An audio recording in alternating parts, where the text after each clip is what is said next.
responsibility is really to listen to the dive brief. Make sure that you absorb that information and you don't just kind of ignore it, because it is quite important. You have a responsibility to plan your particular dive. The dive manager isn't going to tell you what depth, where you're going, how long you're going for. That's up to you. You guys are the ones who are going to be planning that. But you do need to agree that plan and give it to the dive manager or the diving officer. They need to be aware of what you plan to do and how you're planning on doing it. It's good manners, shall we say, to be ready when the time slot comes for you to get in the water.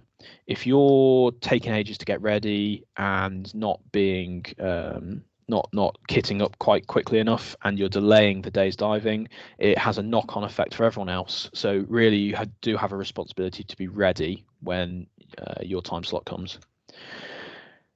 It's also important that you guys actually dive the plan. You don't just kind of go off plan, because that tends to be when most accidents happen, when people go off plan. And make sure that you go to the dive manager and lodge those dive details after your dive as well. And again, if the dive manager feels like it's useful, you might be asked to help some other divers. So your dive plan. How do we actually make a dive plan? The first thing we really want to do is decide why we actually want to dive. So this could be a couple of reasons. It could be training. So we want to actually complete some training. So most of you are probably going to be in that category for the first couple of dives. It could be that we just want to extend our experience. Or, funnily enough, it could be that we just want to have some fun. Diving is a fun sport, after all. We do go on trips, and most of the time those trips are just for fun. So determine what you want to achieve from that dive first, because that will guide how you plan it from there on in. Next things you want to kind of consider is the depth that you want to target. Now, this can be guided by a couple of different factors. It could be the topology of the site. So it could be that, you know, you can only get to 6 meters because the bottom's at 6 meters. So there you go, you're doing a 6 meter dive. It could be that there's a particular wreck that you want to go to and you just want to go on the top of the wreck. Wrecks that are big enough can actually have different depths in terms of tens of meters. So it could be constrained by that, or it could be constrained by qualification. So once you guys are qualified as ocean divers, you're qualified to 20 meters as depth. Now, a sports diver could be qualified to 35 meters, but obviously they're not able to do a 35-meter dive with you because your qualification restricts you. So that's some of the things that can affect what depth you're planning on going to. The duration of your dive is largely determined by your gas use. So we will teach you how to plan this numerically, actually work out how long you're able to go with a single cylinder. You're meant to surface with a reserve. So in case anything does go wrong, we want to have a backup amount of air. We apply this through something called the rule of thirds. We'll go into more detail about this in a later lecture, but essentially it tells you how much gas you need to come up with as a reserve. It's very conservative, but we will teach you how to use it. The other thing is when you're planning a dive is managing the risks. So on the surface, you can have all sorts of different risks, as in risks that could cost you your dive. So if the weather turns horrendous and you're trying to do a boat dive, that could potentially cause your dive plan to be invalid. But also you could have underwater conditions. So if you were planning on going a certain direction or to a certain feature, and you've heard or know that the visibility there is particularly awful, that may change your dive plan and may make you change your mind on where you want to go. Also, in terms of navigation, this could be a couple of different things. It could be that navigating to the particular place you want to go to is difficult. It could be that the information for the navigation is fairly sparse, or it could be that if your navigation goes wrong during that dive, is there an easy exit route? So if you've navigated to kind of the Steingarth in Stony Cove, which is on a plateau at 20 meters, but you can't navigate back to the nice big wall you can swim up, are you happy doing a mid-water ascent? As ocean divers, probably not, but that's something you'd kind of consider in your dive plan and have a backup in case that does happen. So once you've got your plan together, you want to do a quick briefing. Usually one buddy has kind of come up with a plan, and you want to brief the other buddy. So we have a little acronym to help us remember what we need to cover in this. It's called SEEDS. So S stands for safety. So we cover whether we're fit to dive. Does anyone have a cold? Has anyone got any injuries? Colds are particularly important because they can block our nose clearing, which can be quite painful and cause us to abort a dive. Are we sure that the dive we're about to do is within the capabilities and the qualifications of the divers? Both of them, not just the person who's planning it. And are there any site hazards that we need to highlight? So it could be anything from tidal currents that could be dangerous to something as small as bolt holes on a harbour wall that we could trip over. So highlight stuff like that. E, or one of the E's, stands for exercise. So what are we actually going to do? So military exercise is where that comes from. How deep are we going to go? How long are we going to go there for? Have we planned our breathing gas? So we're just kind of covering what we're doing in the dive. The next E stands for equipment. So what we're going to take with us. What do we actually need for that dive?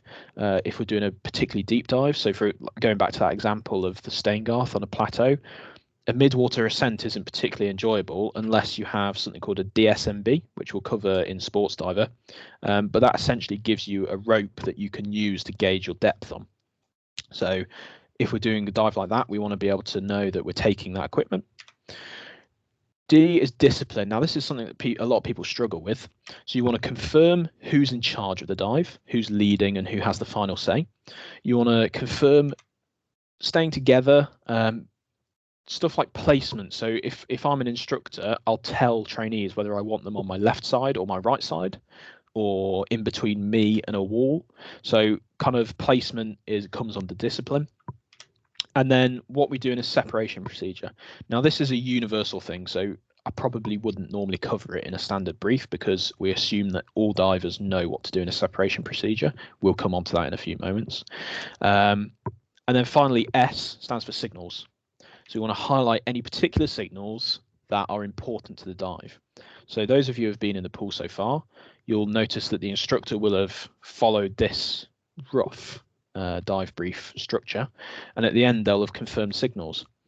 Now, as an experienced diver diving with other experienced divers, I wouldn't check that they know what okay and problem means, but you guys will have known, or you guys will have seen that the instructor will have checked that you guys are happy with okay and problem, because that's appropriate to the dive because of your experience level. So you want to highlight any signals that are particularly appropriate to that dive or the skill level that you're diving with. So we'll go over this relatively quickly because there's only so much I can really do. But some basic signals that you can have, and many of you may recognize this, or hopefully will recognize this from the pool. You've got OK, up, down. So using our thumbs, this is typically one people use to show that they're happy and then realize they're doing it and shake their head and change to OK signals. You've got something is wrong, so wobbling your hand back and forth and then pointing to what the problem is. You've got stop, it's a pretty obvious one. Pointing to someone tends to mean you or me. And then our safety signals. So this is something that you guys might not have come across already. So gas check, hands up those who have been asked to check their gas in the pool so far. I'm just curious to see how many people have actually come across this signal. Only a few of you actually. Okay, I'll tell you what, we'll get the instructors to ask you tonight. And I'll expect you all to ace it. You've got distress. So if you can see on the bottom right-hand corner, the person in the water is waving their arm. Waving your arm tends to mean there's a problem. Out of gas, you'll be taught that in the pool tonight, so I'm not going to go over that. Out of breath, it tends to be kind of like tapping your chest, that sort of thing. The other type of signals that we can use as divers is flags. So we have two types of flags that we really kind of worry about. Firstly, is something called the A flag. And this is a type of flag that's used in Europe and internationally as well. So it's very widespread. And we call it an A because the blue bit has the shape of an A cut out of it. Slightly strenuous link, but that's how you remember it. This means that the boat who is flying it has divers down and other boats need to stay clear and reduce their speed. The interesting thing with this flag those who are at all interested with maritime law and convention, if you're flying this flag, this basically means you have utter priority over every other craft apart from law enforcement. So typically small craft give way to large craft, so an oil tanker is not going to move out the way of a little dinghy, but if that little dinghy is flying this flag, the oil tanker needs to move out the way. So it's an interesting little bit of that flag. The other flag we need to be aware of, although we don't see it as much around here, is the American DAN flag. So Divers Alert Network is what that stands for. And it's the same thing. It just shows that there's divers below it and you need to stay clear of that. So it's a red background with a white stripe through it. You'll see this. This is fairly common for PADI divers because PADI is an American agency. But they're the two flags that we need to worry about. So we've done our plan. We've done our brief. We're aware of our signals. Now we need to get in the water. So before we do, we want to do a buddy check. So many of you have been in the pool. I'm hoping all of you have been in the pool. Will have come across this already. And we use an acronym, BAR. So B stands for buoyancy. And we check our direct feed or our inflators work. So you'll notice in the picture here, this woman has a inflator hose coming over her left shoulder, like you would in the pool. And you've got an arrow towards that, so you check that's working. But they've also got an arrow to a thing in the middle of her chest. Can anyone have a guess what that does? Why that arrow is pointing there? Either type in the chat or speak up. Is it for a dry suit inflation? Absolutely. So she's wearing a dry suit. It's slightly confusing because it's a neoprene dry suit, which makes it look like a wetsuit, but it is a dry suit. And that thing in the middle of her chest is the inflator. So she has a hose attached to it, which goes to a cylinder. And when you press the Apex logo in the middle, which is a button, it actually inflates your dry suit. So that's part of your buoyancy checks, and you would check that. You guys don't need to worry about it at the moment because the club hasn't got dry suits yet. We're hoping to get some, but most of you will probably be in semi-dry wetsuits for training. So just a thing worth knowing. You also want to check that your dump valves are working. So you've checked that the gas goes in. You want to check that the gas comes out because that's quite important to go down. So you want to check that your low pressure inflator hose is working on the outlet, but also dump valves on your BCD. You also want to check your dry suit dumps as well. Rather, it's worth confirming with your buddy whether you're using your dry suit or your BCD as a source of buoyancy. This is important because in a rescue situation, it's worth the buddy knowing what is probably full of air. You'll go into a bit more detail for this on the next course, probably. So next in our bar system is A, which stands for air. So we want to check that our primary demand valve works, or our regulator works, as many of you will call it. We want to make sure that our buddy is practicing releasing that alternate source, or the octopus. We want to make sure that they're comfortable doing this because in the situation they need it, we don't want them to be figuring out how to get it out there. We want to make sure they know how to get it out. And there's all sorts of different types of retaining mechanisms for these. So there's a real breadth of types. You can see she's got something, a bungee type there, which is slightly unusual to have in that position, but there's all different types. So it's worth knowing how to get it out. You also want to check that you've got some gas. That's usually quite useful. You'll notice on her particular gauge, if you can see on the PowerPoint, it looks like she's low on gas to me, but it could just be a slightly weird gauge. And then R is in our bar check, stands for releases. So we want to make sure that we check our releases are all done up, but we also want to make sure our buddy is watching this because they need to know how to get the releases out when they're rescuing us. Something that also falls under releases is your weight belt. So obviously you want to be able to remove the weight from someone to get them to the surface in an emergency. So it's important to know where your weight belt is, whether you have one, and how to release it. You want to check that your BC straps are all done up, and all BCs are different. So you want to make sure your buddy's familiar with that. And then you want to make sure that you've made your buddy aware there's a dry suit hose attached to your dry suit, and they'll need to remove that before getting you out of your kit in an emergency. Okie dokie, so quick little quiz and a swap of instructor. So first question, if you guys can just answer that in the chat, and we'll see how you guys get on, whether you've been listening.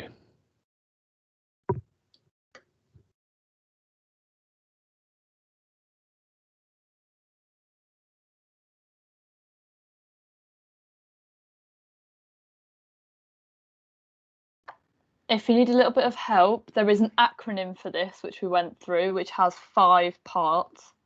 I don't know if that will jog your memory.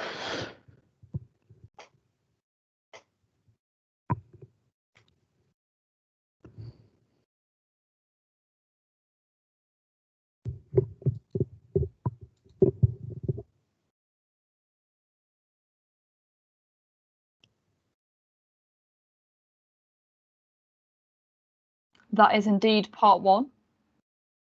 Laura's on it. Laura knows what's going on. Yeah, knows what's up. Everyone's just going to copy Laura now, aren't they?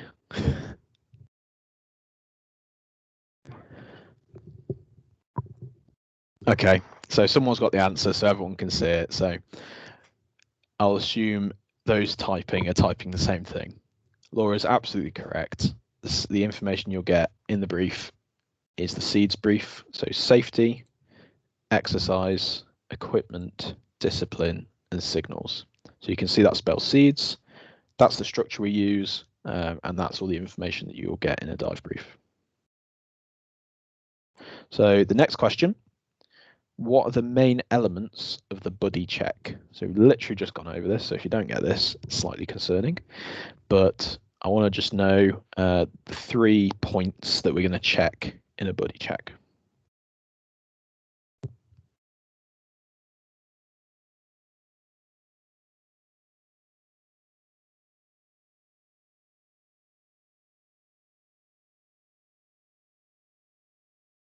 Looks like everyone's got it.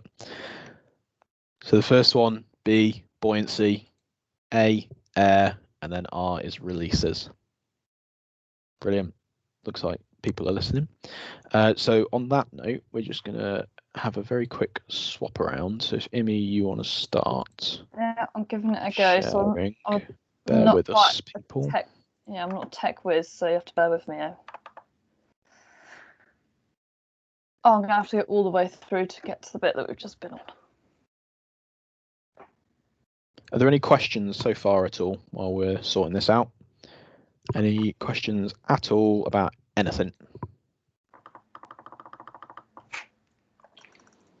With hand signals, Yes. for things like up and down, would you be expecting a mirror response, or just sort of if somebody says down, you just sort of go with it? So that's a good question. So with signals, most signals you would like a response, particularly things like OK, because you tend to be checking whether they're OK or not. Things like up and down, the only time I'd really want a mirror response as such is when we're on the surface going down. So as a buddy pair, you'll be on the surface, ready to go. You'll have your regulator in, mask on, everything ready to go. You give them an OK signal. Make sure they give you an OK signal back. So you've both said you're ready, and then you'll give a down signal so that you both agree you're going down. I suppose underwater, if you want to go up, you'd give your buddy an up signal, and either they'd give you an OK to acknowledge they've seen it and they agree, or also an up signal. So it's a good question. I think as long as you're very clear with making sure your buddy understands you and they agree with you, that's the important thing. Okay.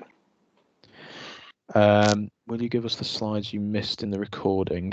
Yes, that's not a problem. We'll upload. I don't know how we'll do it, but we'll figure out a way. Not a problem. We're also expecting everyone's training packs in the next week, so you will have a big book of all of this. Hopefully next week. I know we keep saying next week, but we've actually ordered them now, so hopefully next week you'll have them. Yeah. So the training packs have plenty of information. They've got really thick books that you can go through and follow the lectures along, and they have more information than the slides do. So that's probably a better place for the information as well. It's been slightly delayed because we've had issues with actually moving the money to BZAC, but we've got it sorted now, and hopefully you'll have it by next week. Right, let's continue. So entering the water, we've done our brief, we've done our body check, we're ready to go in. And this is how we're going to enter the water. Before you get in, you should make sure that you've got air in your BC so that when you jump in, you don't just sink to the bottom. You should have your regulator in so you can breathe and a mask on so you can see. If you're on a shore, like if you're going in off the beach, then you can just walk in. take care to avoid any hidden rocks. So obviously you don't want to be tripping around. All of you have felt the kit now, it's quite heavy. You don't want to be falling on your face with that on your back. As your buddy pair, you can hold on to each other and be like, oh, there's a rock over there. You know, that's where the buddy's important. And then you can assist each other with your fin fitting. So personally, I would carry my fins in and then fit them when I'm bobbing around a bit, find it easier for me, and then you can hold on to your buddy so you don't drift off. Some people do prefer to put them in and then walk backwards, but I don't think that's the most efficient way of going in. If you're going off a large boat or a shore, so that there is Stony Cove. If you've been with me in the pool last week, we did a giant stride, which is basically a big step in with your face in front of your mask and your regulator to make sure they stay in as you get off. And then the forward roll, you sit on the side, tuck your head in so it doesn't tap your cylinder on the back, and just roll forwards like a forward roll. What you should be checking there is the water's deep enough. You don't want to be stepping in and actually it's only 1/2 metre and it wouldn't be very good for your legs in that situation, or your face if you're going face first. And you need to make sure that's clear of other divers so you're not going to jump in on top of someone else, because also you don't want to be landing on someone's head. If you're going off a small boat, a rib, you want to do a backwards roll. So you sit on the very edge of the boat with all your kit on. Again, your hand in front of your regulator and your mask, and then you just fall off backwards. And again, you want to make sure you're not rolling onto someone else now because your cylinder's behind you. If there's someone underneath, you're going to donk them on top of the head with the cylinder, and that's going to be a bit of a catastrophe. After you've got in, you want to signal back to okay. So if I was on the boat and you had just got in, you would turn around and tell me that you're okay. And this is a situation where, yes, you would mirror signal to make sure that everyone's okay once you've got in. The descent, so we've had a brief, we've done our buddy check, and now we're actually in the water, we need to descend. So the method you use here will really, really depend on the site. If you're going in off the shore, obviously you're just going to follow it down and you can just start descending straight away. But if you're in the middle of a deep water, then you're not just going to follow a slope down. You start your descent. You're going to check each other are okay. I think Barney just talked about this. You're going to ask your buddy if they're okay. They're going to turn around and say, yeah, I'm grand. Then you're going to give the down signal, which is a thumb down. And you'll probably both give this to each other, but it's down. And then you want to stay together. So you're either going to be side by side. I prefer face to face. So you look at your buddy as you're going down. You can see exactly how fast they're going down in relation to you, rather than them plummeting down to the bottom and you're still at the top. You can see exactly where you are. Remember to clear your ears as you descend. Some of you might have felt slight discomfort in the pool and then you pinch your nose and blow out to clear your ears as you go down. It's really important, especially in deep water. If you can't clear your ears, the best thing to do is stop descending and come up a little bit until you can clear them and then continue. If you had a problem with your ears, you would signal to your buddy, problem with the wobbly hand, and then point to your ears and they would understand what that means, and they would come with you. And then your buoyancy controls. So you need to control your buoyancy as you go down. You can't just dump all the air and hope for the best, because as you get deeper, you just start sinking faster. So you need to control that rate of descent. Otherwise, you will just lose control and end up at the bottom, especially if you're not aiming to be at the bottom of a certain body of water. You definitely need to be adding bits of air as you go down, or just venting the air very slowly as you descend. After descending a couple of meters, you should stop and check certain things. So the first one being your depth gauge. So you should check to make sure it's working properly. Nothing's happened in the last few meters. If you've got a computer on, you should check that has switched on now, which it should have when you first go in the water. And then see if either your computer or your depth gauge are reading different things. If one's saying you're deeper than the other one, always take the deeper reading as the actual reading. So if one's saying 1 meter and the other saying 1.5, for example, you would then take all of your depth readings from the equipment that's saying 1.5 meters, so you're definitely staying within your limits. Okay, you need to check your breathing gas. make sure the gauge hasn't suddenly gone down. If you got in with 220 bar and now it's saying 180, you shouldn't have used 40 bar in the first 2-3 meters of your descent. So it's definitely a problem. Check your buddy. There shouldn't be a stream of bubbles anywhere other than coming from their regulator. If there is, then you need to let them know if it's coming from their cylinder. Then obviously there's a leak somewhere that needs to be sorted out. And your buoyancy. So you don't want to be sinking, you don't want to be floating, you want to be neutrally buoyant. We've worked on that last time we were in the pool, and we're going to have another go at it today. But just making sure that you're neutrally buoyant, you're hovering essentially. Then you'll turn to your buddy and ask them if they're okay again. You will expect an okay signal back. If not, they'll tell you there's a problem and point to it. Then you can continue the remainder of your descent until you hit the bottom. Ideally, you don't want to hit the bottom and stir up all the silt. You want to hover. You don't just want to plummet to the bottom. In the swimming pool, it's not too much of a drama. Knees first and it's fine. In open water, you definitely don't want to be hitting the bottom like that. You don't know what it's like, whether it's going to be sludgy, silty, jagged. It's just not ideal. Okay. Once you get to the bottom, again, we're going to talk about trim and buoyancy. So you want to hover. Basically, you want to be horizontal.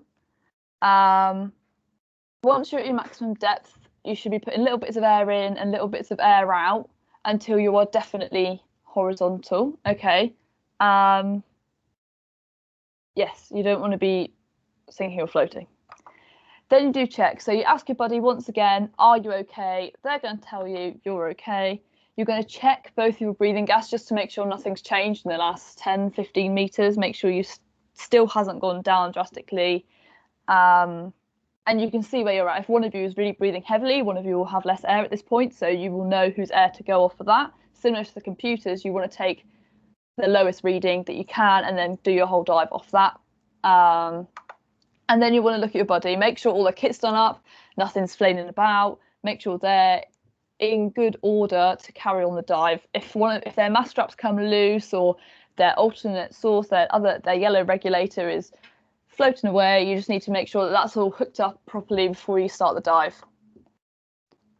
Like I said, check for streams of bubbles, make sure nothing's leaking. Make sure they're happy to continue. Okay, you both should say okay. If one of you is not happy with the dive, you can always abort, you can always go back to the surface and then just end the dive there and sort it out and hopefully either fix the problem and get back in or just wait for the next dive. And then agree where you're going to go. So you should have a plan already. You'll get to the bottom, you might have a compass, you're like, right, we need to go north. You both look at the compass, you go, yep, that's definitely north. You point where you're going to go and you both head that way. If you're following a line or a wreck, then you both make sure you're okay with following that one line. During the dive, staying together is so important. Okay, so swimming side by side means that you're not going to get separated. If one person is in front of the other, they might be swimming faster, or they might turn a corner, or they might get caught in a current, and then you lose the guy behind you because you didn't check where they were. Side by side means you're at the same level, experiencing the same conditions, and you should be able to notice when the other person's gone. In low visibility, especially, you need to be close together. You need to be able to see where each other are. You need to monitor certain things. So the first one being the conditions. So if the visibility decreases during your dive, it gets worse, it gets dark, you've kicked up a load of silt, and now you're just in a cloud of green, you can't really see the bottom. You need to be aware of where you're going. With a compass, it's a bit easier because you can still see your direction, but if you are aiming for a certain area and now you can't see that, you need to turn to your buddy, ask if they're okay, and then consider aborting the dive if you're not sure where you're going anymore. The depth, monitor your depth. So it can be easy, especially if you're on a slope, to just continue following that slope down and all of a sudden you're at 25 meters and that's not what you plan to do. You need to continually be checking that depth gauge to make sure you haven't exceeded your maximum depth. Also, if you're in a big cloud of silt and you can't see the bottom, you need to make sure that you're not ascending, because sometimes people were like, where have I gone? And then all of a sudden you're not at 18 meters anymore, you're at 15 meters and you're going up. So you need to be aware that depth change can happen. Your route, make sure you're following your planned route. If you do get caught in a current, it might carry you away from where you were heading. You might not notice because the visibility might be bad. So if you carry on following the same bearing on the compass, you might not end up where you thought you were going to be. Okay. Monitor your body. Oh, your breathing gas, sorry. Just getting ready. If you know that you have to turn around when you have 180 bar, for example, once you hit 190 bar, you should then be checking it more regularly so you know when you're going to turn around. Monitor your buddy, make sure you're asking them if they're okay. And also, if you keep checking on each other, if I saw something interesting and my buddy's checking on me every 2 minutes or whatever, then he'll be looking at me enough so I can point it out to him. If you're not checking in on each other and you're looking at your own things, you'll probably miss something interesting which your buddy might see. So it's not just, it's most importantly for safety, but also if you keep checking in with them, you can see a lot more interesting things. Check the alternative supply. So make sure if you're on the other side of your buddy, you know where the alternate supply is. You can start thinking about, if I needed it, how am I going to get there? If they're next to you and it's on the far side, then think, how am I going to get to that? And if your weight belt feels okay, so weight belts can move around. Ideally, you want them not by your tank, but like by your kidneys, by your hips. They can move around to the front, causing your front to drop down. They could be by your cylinder, which is a bit uncomfortable. If you securely fashion them before you get in, you shouldn't have this problem, but it does happen. But your body can always help you adjust those if you need to.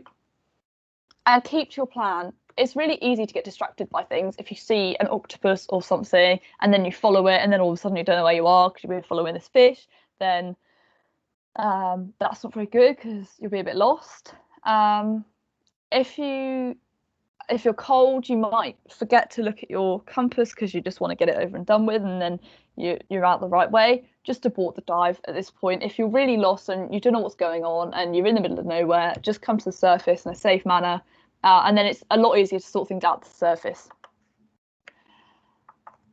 Your separation procedure. Okay, so if you are separated from your buddy, you turn around, your mate's not there. Oh dear, I'm on my Todd. You need to stop. Okay, you're not going to go anywhere. You're just going to stop exactly where you are. Your buddy will have stopped as well because they'll notice that you're missing. And look around. You should look 360 all the way above you, below you. I mean, maybe the floor's below you, but all the way around, above you as well, because they might have ascended. There might be an issue. Look for a bubble, stream of bubbles. You might not be able to see them, but you might be able to see bubbles in the water. And look out for torches too, especially in Stony Cove. A lot of us have got torches. So if you see a flash of a torch, you're like, right, there is a diver there. It's probably my body because we were together a minute ago. Focus on where you saw them last. So if they were behind you, then look more intensely behind you. That if they would have swum in front of you, I would have hoped you would have noticed they'd gone in front of you. So check behind you. For 30 to 60 seconds maximum. So don't swim around and stay there for ages looking for them. It's not worth it. Half a minute, you've got a dive computer on hopefully so you can see what time it is. Give yourself a minute. If you really can't find them, then the safest thing to do is ascend. They will have done the same, so ideally you will come up at the same time. If you can't find your buddy and you can't find their bubbles, you do a controlled ascent to the surface, okay? So you're not in any danger. You've not run out of air. No one's unconscious. You don't need to rapidly shoot to the surface. You can do a regular controlled ascent, okay? You should be on the surface at the same time. The visibility is hopefully going to be better at the surface, so you might be able to see each other. If you're diving from a boat, especially, the surface cover will see you and be like, oh, someone's come up by themselves. That means we're looking for another lost buddy. At Stony Cove, your dive manager will be on the side, see you come up and be like, oh, where's the other one? And then hopefully we'll be able to reunite you at the surface.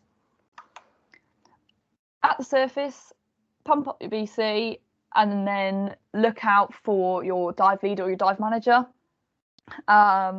then you'll go and see the dive manager and say what happened, be like, oh, I can't believe this happened, I lost my buddy. We both came to the surface and we handled it really well.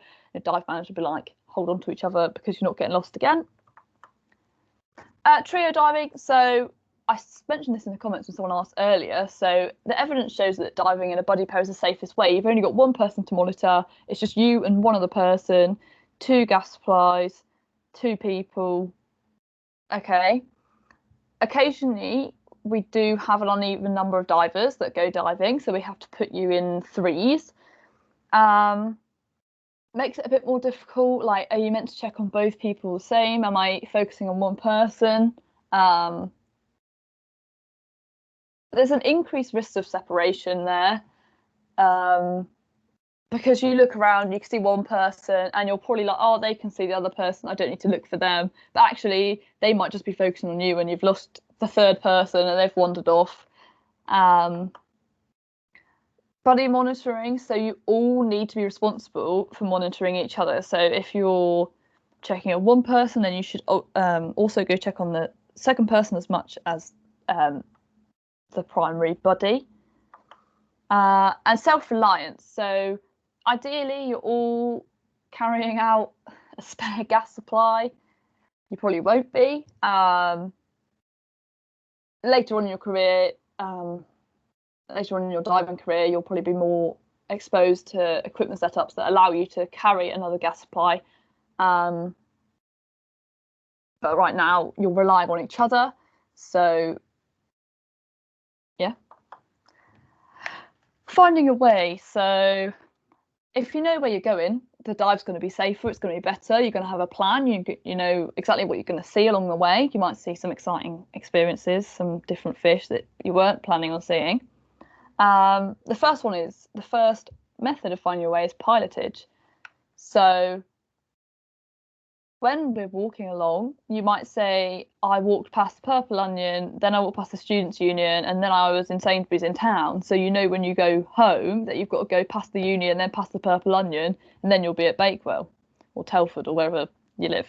That's called pilotage, and we also do it in diving. So you're going to mentally map the underwater features as you swim out that you'll see on the way back. So certain wrecks, buoys, if it's like a very poignant rock, if they've like painted it a different colour or there's something attached to it. These are all features. So when you swim on the way back, you're like, oh, I saw this on the way here, which means I'm going the right way. We're onto a good one. You're going to monitor your depth. So don't get distracted trying to pick out key features. Just make sure that you're staying at a reasonable depth. Another thing we can use, I mentioned, is a compass. I won't tell you how to use it. I think we do that in Sports Diver. Maybe some of you have done orienteering before. It's pretty much the same, just underwater. But it means you can take bearings then. If I swam 120 out, then you add 180 and swim the same way back. So it's quite foolproof if you stick to it. So as an instructor, we would use a compass, take you out there, or your buddy might be more competent in using it, so they'd use it for you. Yeah, it's a sports diver skill. Okay, so your environment underwater can change. Seasons, dive locations, weather conditions, everything can change the environment underwater. First one being light, so the colour. Water absorbs different colours at different depths, so after 5 meters, you won't be able to see red anymore. It just kind of looks grey and nondescript. So when you see really colourful pictures of reefs, they definitely had a lot of lighting down there because you can't really see red unless you have a torch. So in natural light, the sunlight that goes down there, at depth, marine life that we red will actually appear blue because you can't see the red. If you use a torch or a big lighting setup, then you'll be able to see the true colour of marine life and wrecks. Visibility, that's how far you can see horizontally, so how far you can see in front of you. You can't see as far underwater as you can on land anyway. So there's less light underwater, so it's generally darker. And there's a lot of particles in the water, algae, silt that you've kicked up, sand, anything that's floating around also blocks that light, so it means you can't see as far.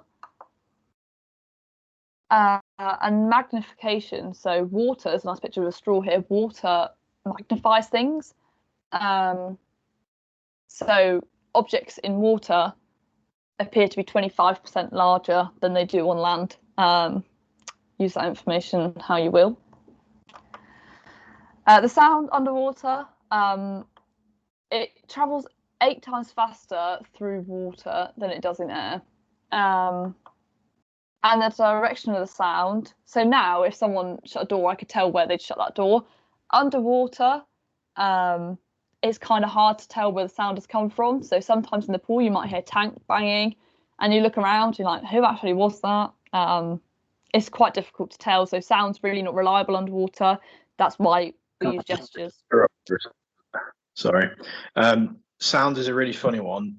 If we go in the pool tonight, we'll see if we can take a shaker or something. Firstly, it will sound very strange because it's so quick to get to your ears, but you'll notice that a lot of the time it sounds like something's coming from above you. Now for boats, that's quite useful because they are coming from above you. But for other people kind of hitting tanks or anything, it's really weird that it all sounds like it's coming from above you. So just tonight in the pool, if you hear anything underwater, just pay attention to where it sounds like it's coming from. Thank you. Big one here, temperature. Temperature changes with depth. I think we've talked about this. So the surface, it might be what class as warm. Stony Cove's about 14 degrees, which is actually quite toasty. You can definitely feel it. And then you have these things called thermoclines.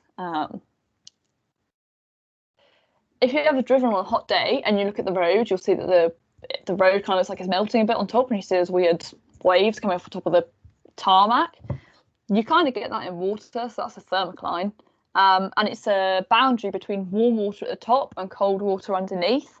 The water doesn't mix because one's warm and one's cold, and you can see that boundary, and you can really feel it too, especially on an ascent.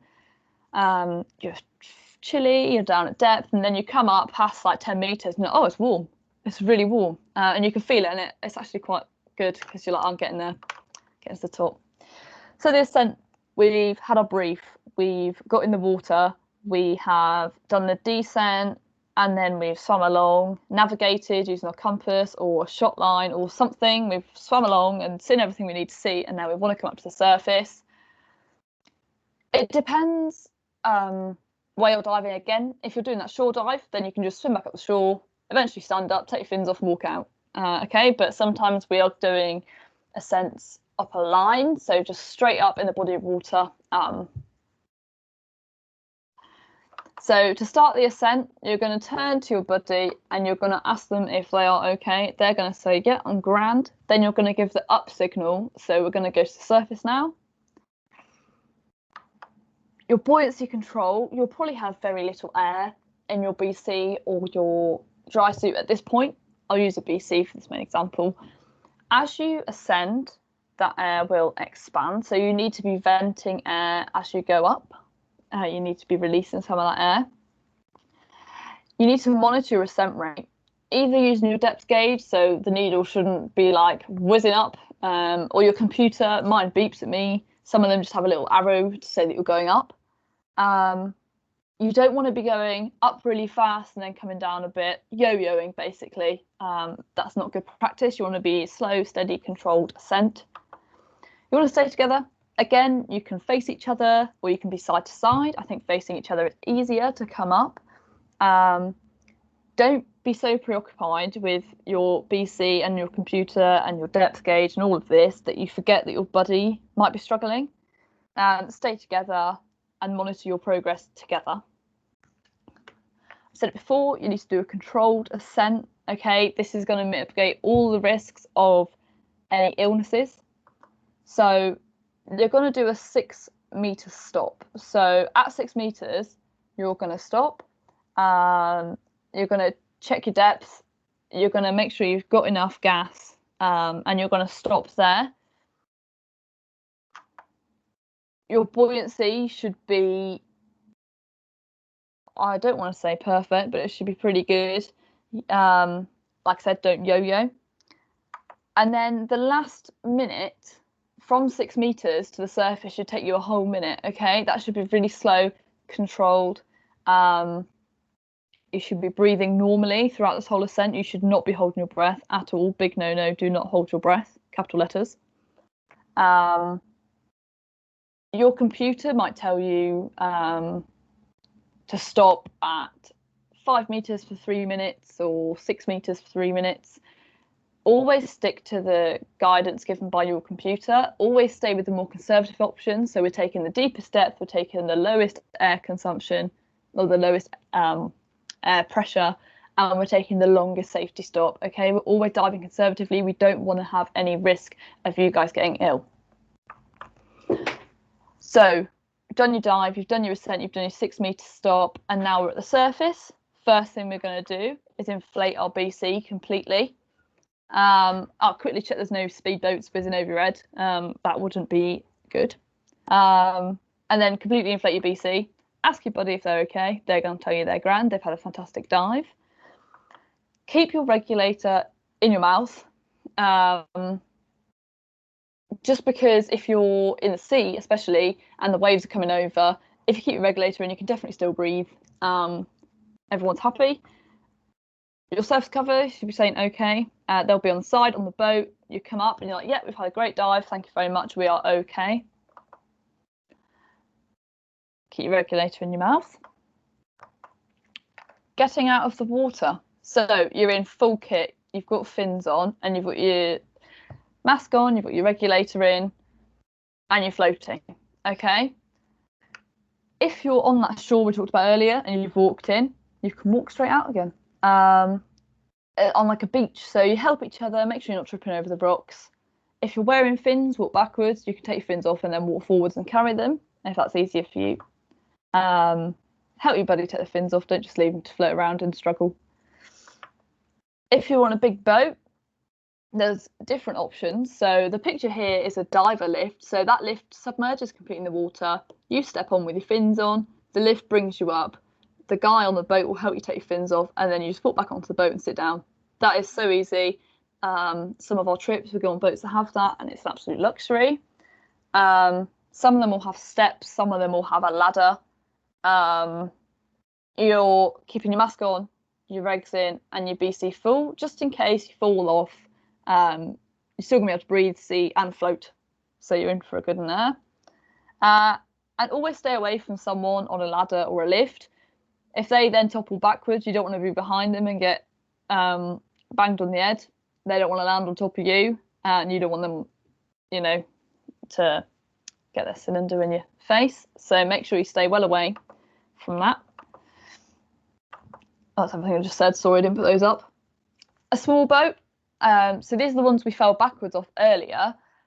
First of all, you're going to remove your weight belt, just so you don't sink. You remove that and pass it to someone on the boat. Remove your kit, so you undo all your releases, roll out your kit. At this point you've got no weights on, so you shouldn't sink. You should be able to swim to keep yourself afloat. Then you're going to pass your kit up to someone that's already on the boat.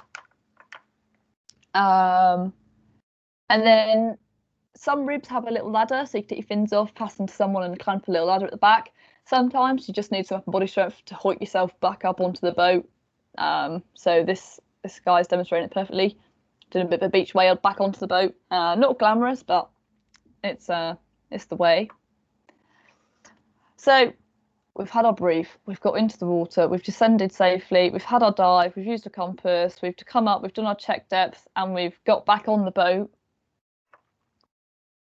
Now we're going to go through the dive details. So you're going to give the details to your dive manager, who will fill in a form basically to tell them how much air you've come out with, how long you were down for, and then that will be compared against your plan to make sure you didn't just completely disregard what was going on. If the depth was shallower or the time was shorter, just let them know. That's not a problem. And then these go into our branch records. You then want the details for your own logbook. I don't know if any of you have a logbook. But I would definitely look at getting one, especially when we start going to open water. you know, you write down what you saw, what day it was, what the conditions were like, and also it's important to keep a log for further qualifications, especially for sports diver, dive leader. You need a certain number of dives, certain number of hours.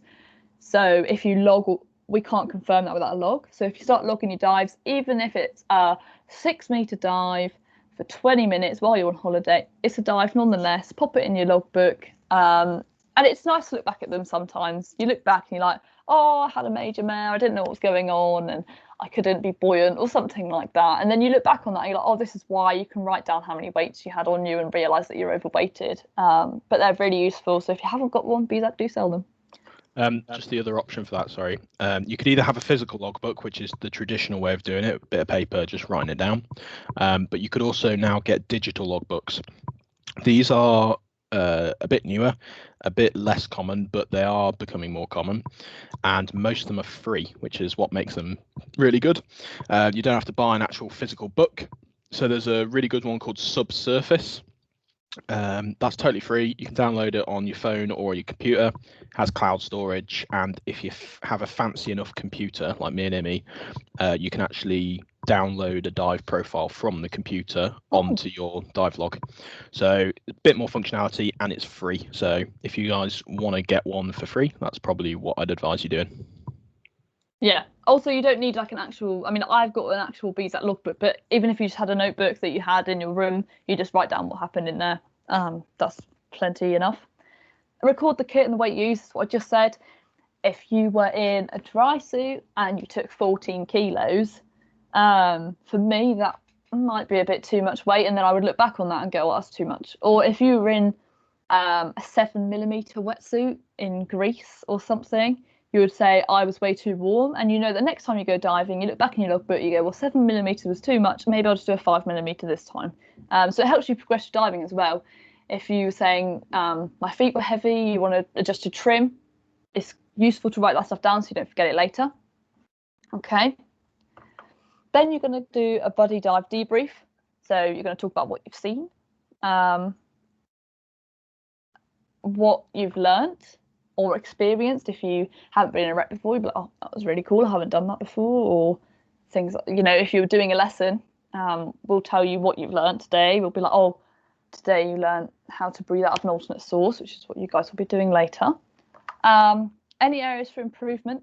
So if your buddy's been watching you and your feet are all the way down and you're swimming almost vertically the whole way, your buddy might want to mention that and be like, I think you should try and bring your feet up, your face needs to go down, you need to be horizontal.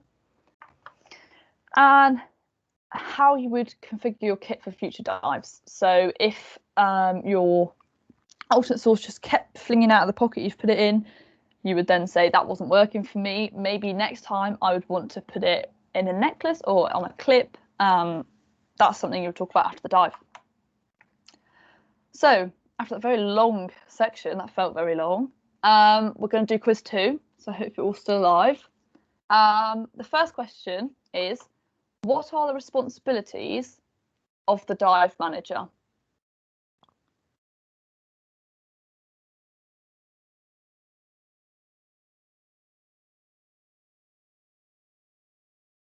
I think one of them I might have put in the chat earlier.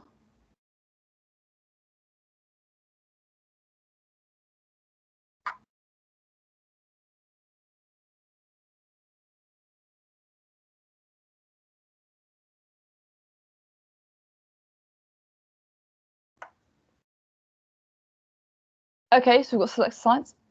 Good, yes. So this dive manager is overseeing your entire day of diving. Monitors who's in the water and when. Yes, they'll know exactly where everyone's going, where everyone's been, what everyone expects them to do.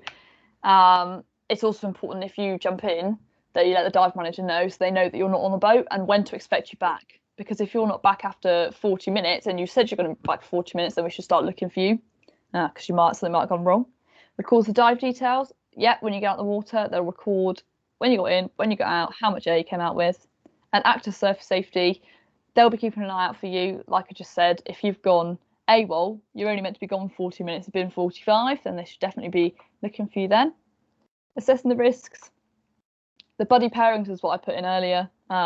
So if I was dive managing the File Islands, I know who wants to dive with who, really. So I put you guys together. If you've got a definite preference, then we'll try and put you together as much as we can. But ultimately, it's the dive manager's discretion about and recording everyone's diving grade and depth limitations. So if I had an ocean diver at 20 meters and a sports diver with no depth progression at 25, I would write that down so I know how deep everyone's going to be heading. Monitoring the conditions. If they then deem it gets really choppy or there's tides, currents, that's definitely something the dive manager will be keeping an eye on. If you are separated from your buddy, what should you do?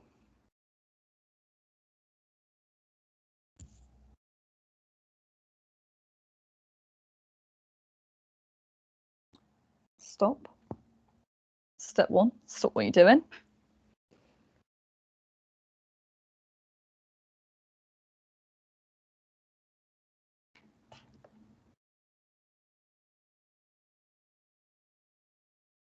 We're spending 36 seconds looking for them all around, up, down, left, right, front, back, everywhere. We're having a good old search for them. At the end of that 30 to 60 seconds,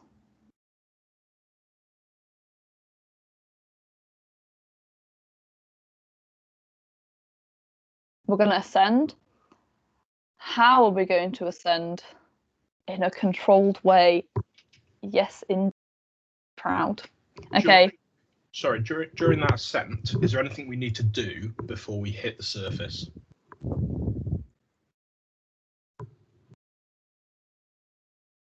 If you're referring to the stop at 6 meters, then Slightly. someone has already got 6 meter stop. Well done, everyone. Yeah, so we, as Amy mentioned before, we do a 6 meter safety stop. So we stop at 6 meters for 3 minutes. All your computers will tell you to do it, and they'll beep like mad if you violate that. Although it isn't totally mandatory, so if there's an emergency, for example, you need to get to the surface, like you have an injured diver, you just go through that, you don't stop. But in this case, where there isn't a huge emergency, it's probably just that they're just a bit out of view, you do your 6 meter stop and then come up. The reason we do the stop is because we want to make sure that we've gotten all the nitrogen out of our body so we don't get decompression illness. I'm not sure if have you guys come across decompression illness in the last lecture, or is it a next lecture? I can't remember what order it's at. I think it was in the. I think I've talked to someone about it. I think it was in the last lecture. Okay, so you might have an idea what I'm on about. But that's the reason we do it. It's not necessarily voluntary, but it isn't utterly essential. Like, you're not going to die if you go through it. But yeah, absolutely. If it's a non-emergency situation, you do a 6 meter safety stop. That's really important. What else can we do during an ascent to try and help locate our buddy? Because we can't see them directly. We're not able to actually see a black clad wetsuit in a dark environment. That's quite difficult to see. But what might help us locate our buddy if we're slightly higher up? I did mention them earlier, what you could look for. Bubbles, absolutely. Okay. So bubbles have a... and torchlights. Well done. Yeah. I was referring to bubbles because bubbles have a fantastic property where they basically reflect every single bit of light that hits them. So if you started to ascend slightly, especially when it gets a little bit lighter as you go higher up, you'll tend to see a glint of bubbles far off in the distance, and you tend to be able to see that a lot further than you would your buddy. So if you see those bubbles, swim over to them. It might be someone totally different. It might not be a buddy, but if it is, then you can always just go back down as long as your dive plan accounts for that. And continue the dive. So it's something you can do while you're ascending. Just have a look around and see if you see any bubbles. That's why we do a slow controlled descent, so you've got the chance. You're not rocketing to the surface. If you rocket into the surface and you see the bubbles, you're not going to have a chance to swim over. But yes, you should be slow controlled descent. At the top, make yourself buoyant. You're looking around, seeing if you can see the surface if you can. Do a bit of surface from over there, be like, mate, where did you go? What happened? And then you're going to wait for the dive manager to come and speak to you. So, in summary of OT3, we've gone through the practicalities of going diving. So, mainly keeping safe, buddy diving and why a buddy bear is important, dive management, dive planning and why you should always stick to your plan so we're not looking for you. Your signals, which we'll go through every week in the pool, you'll see them all the time. They'll literally be ingrained in your memory before you know it. going on a dive, the whole process of that, from the brief to the descent to the dive itself, to the ascent, to the stop, to the last minute up, to the surface, to the getting out, and the environment underwater. And I think that is it for this week until you're in the pool in about 50 minutes. Brilliant. Thanks, Amy. So we won't keep you for much longer because we know we've run over ever so slightly. Oh, I have a little point as well. It's before you head to the pool, please, just another reminder, beach ready. I'm sure you guys are bored of hearing that already, but student ID is really important. Everyone has their student ID on them as they go in the pool, because you've all been sensible and you've all signed on to the slot in the Loughborough Sport app, haven't you? Everyone nodding their heads. That is my point. Make sure you are booked onto the slot or else you can't come in, and it's not our fault. I'm sorry. Yeah, just make sure you're booked on, guys, because it's a massive nightmare if you don't, and the pool staff get really pissy with us when people turn up without being booked on. And to make sure that you're confirmed as booked on, bring your student ID so you can scan it at the gate. So just 2 main points that we need to remember for tonight. Okay. Any other questions about anything we've covered tonight? Anything we're going to do in the pool at all? Anything at all? Any questions? I will just say quickly, we talked about buddy pairs today. It can be your best friend, it can be someone you've never met before, it can be friends you've made through diving. If you have a preference and you really want to be in the same group as someone and you really want to be their buddy and you're like besties for life and you don't get put in the same in the same pool session, we can change it for you. So just let us know if you really have a strong preference and don't want to dive with certain people, or you really want to dive with someone else. Yeah, we're not just being mean, it's just we don't know. Yeah. When will we sit the exam? So you're absolutely right, there's an exam for this theory. You'll sit it at the end of the course. So this is OT3 now. There's 5 theory lessons, I believe. After that, and when you guys are ready, we'll organise a exam session, which is literally over Teams like it is now. We'll ask you guys to have webcams so we can check that you're not sitting there with a big stack of answers next to you. And basically, I believe you've got 40 minutes to complete 30 questions. It's a decent amount of time. Most people don't run out of time. And it's multiple choice. So it's relatively easy, but it's broken down into a certain style of sections, which make it a little bit difficult to pass on the first attempt. But we'll go over that when we're close to the time. So all you need to know is there is a theory test and it will be in the next couple of weeks, but you can just take it when you're ready and you can do multiple attempts. Like, it's not just take it once, that's it, you failed, you have to do the whole course again. You can have multiple reattempts. Later pool session day is 9:15. If you could turn up 5-10 minutes early just to prevent us starting late, that would be grand. So 10 past 9, you should be turning up, ready to get in.